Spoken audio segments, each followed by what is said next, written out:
తెలంగాణ ముఖ్యమంత్రి రేవంత్ రెడ్డి సారథ్యంలోని తెలంగాణ రైసింగ్ బృందం దావోస్ పర్యటనలో బిజీగా ఉంది.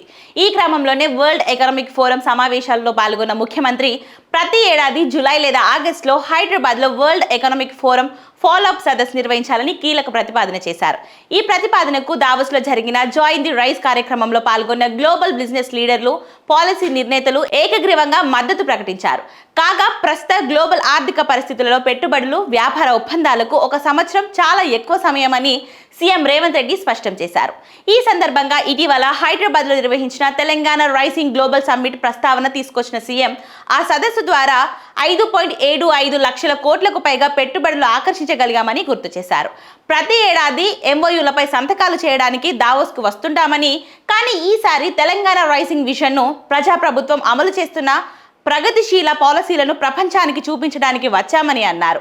అంతేకాకుండా హైదరాబాద్ గ్లోబల్ క్యాపబిలిటీ సెంటర్లకు అంతర్జాతీయ హబ్గా మారుతుందని సీఎం తెలిపారు. ఐటీ, ఫిట్టెక్, లైఫ్ సైన్సెస్, ఏఐ రంగాల్లో తెలంగాణ వేగంగా ముందుకు సాగుతుందని చెప్పారు. అలాగే మూసీ నది పునర్జీవనం, రివర్ ఫ్రంట్ అభివృద్ధి ద్వారా నైట్ టైం ఎకానమీ ప్రోత్సహిస్తామని, దేశంలోనే 24 గంటలు పనిచేసే తొలి నగరంగా హైదరాబాద్ను అభివృద్ధి చేస్తామని స్పష్టం చేశారు.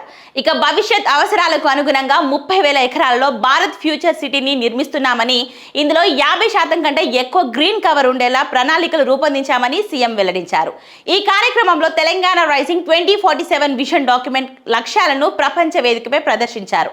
అదే సమయంలో Telangana AI innovation hub, Telangana next gen life sciences policy 2026-2030లను ఆవిష్కరించడం ద్వారా రాష్ట్ర భవిష్యత్ దిశను స్పష్టంగా చూపించారు. ఇక ఈ సమావేశంలో పాల్గొన్న మంత్రులు శ్రీధర్ బాబు, పొంగులేటి శ్రీనివాస్ రెడ్డి హైదరాబాద్ మెట్రో రైలు విస్తరణ, చెరువుల కుంటల పునర్జీవనం, గేమ్ చేంజర్ ప్రాజెక్టుల వివరాలను వివరించారు.